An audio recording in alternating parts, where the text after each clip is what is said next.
The HOA president looked me straight in the eye and said, "Your pond is stealing water from our community." Then she fined me $50,000 to destroy the one place where I scattered my wife's ashes. What she didn't realize, that pond was the only thing keeping her world afloat. My name's Daniel Ortiz. I'm a retired flood engineer who spent 25 years designing systems to keep other people's homes safe from disaster. After my wife, Elena, passed away, I inherited my grandfather's 3-acre property in Colorado. Out there, tucked beneath pine trees and wind-carved rock, sat the spring-fed pond my grandfather built in 1962. It wasn't decorative, it was functional. He'd shaped it by hand, channeling a natural spring into a perfect retention system that held back storm runoff from the entire valley below. For me, it became sacred ground. Elena and I used to sit by that water every anniversary, tossing wildflowers across its surface and laughing about how she'd someday turn me into fertilizer for the lilies. When she died, I scattered her ashes in that pond. Every sunrise reflecting off its surface felt like she was still there. I thought I'd live out my years protecting that piece of her memory. I didn't know someone else was already planning to erase it. Her name was Meredith Blackwell, HOA president, real estate mogul, and self-appointed queen of Pine Ridge Estates. She arrived in a white Tesla and stilettos that sank into my gravel like misplaced thrones. "Mr. Ortiz," she said, flashing a politician's smile, "you're in violation of the community's new water regulations." I blinked. "Water regulations?" "This pond," she said, waving at the spring like it offended her manicure. "It exceeds allowable retention volume. You have 30 days to remove it or face a $50,000 fine." I nearly laughed. "Ma'am, this pond's been here 60 years. It's older than this HOA. Meredith's grin hardened. "Rules evolve, Mr. Ortiz. Compliance is mandatory." When she left, I stared at the rippling water, my reflection trembling beside Elena's ashes. It wasn't about rules, it was about control. I later learned her husband owned a development firm already eyeing land behind mine for a luxury project. My property sat right in the way. That fine wasn't punishment. It was leverage. Within a week, I became the neighborhood villain. An inspector showed up with a clipboard that looked like it came from a toy store, snapping photos and pretending to test water samples. 2 days later, the local paper ran a headline: "Veteran hoards water as neighbors face drought." Neighbors I'd known for months started avoiding me.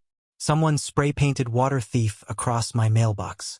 The HOA sent daily emails threatening property liens. Each message chipped away at the calm I'd built since Elena's death. Then my friend Frank, who'd lived next door since the 80s, knocked on my door holding a stack of printed agendas. "Danny," he said, "they've been pushing new drainage ordinances. Every vote tied to her husband's development company."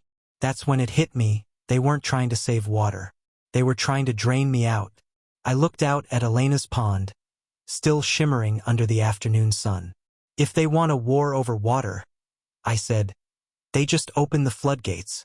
I went into engineer mode, meticulous, patient, dangerous when cornered. At the county courthouse, I dug through 60 years of property records. After hours of dust and paper cuts, I found gold. My grandfather's original deed, stamped with perpetual spring water rights, 1962. That meant every drop running through that pond was legally ours forever. Next came the paper trail. Meredith's husband's company, Blue Vista Developments, had donated thousands to the same city council that passed those new water rules. Their permit applications already referenced my property by parcel number. I called my old Army buddy Jake, now an environmental lawyer. When I told him what I'd found, he whistled. "Danny, they're trying to steal your water rights for a development project. That's federal-level fraud." Together, we formed a plan. Verify my rights, expose their connections, and document every threat. I also contacted Dr. Maria Chun, a hydrologist I'd once worked with. She agreed to test my pond. While waiting for her report, I installed trail cameras around the property. One engineer's habit that saved more than a few careers. Because if they wanted evidence, I'd give them evidence. And maybe, just maybe, I'd let nature supply the closing argument. The cameras paid off faster than I expected. At 2 in the morning, I caught Meredith's inspector sneaking onto my land, dumping a bucket of cloudy water into the pond, and taking photos like he'd just discovered toxic sludge. I sent the footage straight to Jake. "They're fabricating contamination," I said. "Perfect," he replied. "Let them build their case on lies." 2 days later, Dr. Chun called, her voice steady. "Daniel, your water's cleaner than bottled brands. Whoever filed contamination claims forged their data." Meanwhile, weather reports predicted a massive Pacific storm heading our way, 5 inches of rain expected over the weekend. I stared at the forecast, then at the drained creek beds below town. Without my pond, those channels would overflow in hours. Meredith filed an emergency order to drain the pond completely. I could have fought it, but instead I signed the paper, smiling for her cameras. If she wanted to remove the dam that protected her $1 million neighborhood, I'd let her. I documented everything, the flow rates, the excavation, the smug grin on her face. When the pumps finished sucking my pond dry, I whispered, "You win, Meredith." But what I meant was, you just pressed the self-destruct button.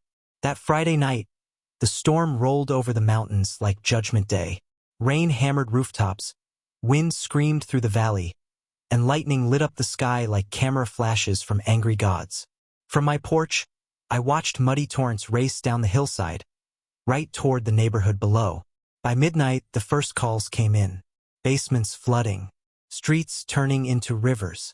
The news chopper hovered overhead, its spotlight catching Meredith wading through waist-deep water in her designer suit, screaming orders no one could follow. Her pristine white Tesla floated past her driveway like a ghost ship. I sipped my coffee and said quietly, "You fined me for hoarding water. Now it's yours, all of it." By dawn, the entire lower block was submerged. The same storm my grandfather's pond had absorbed for generations was now reclaiming everything they'd built over it.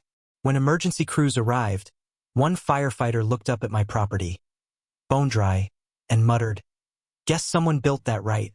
Physics doesn't care about bylaws. You drain nature's safety valve, nature finds another outlet."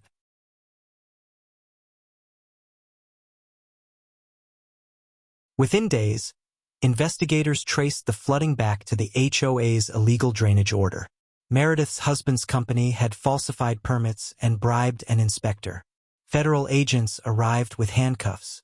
Jake filed civil suits for harassment, property damage, and environmental violations, and we won.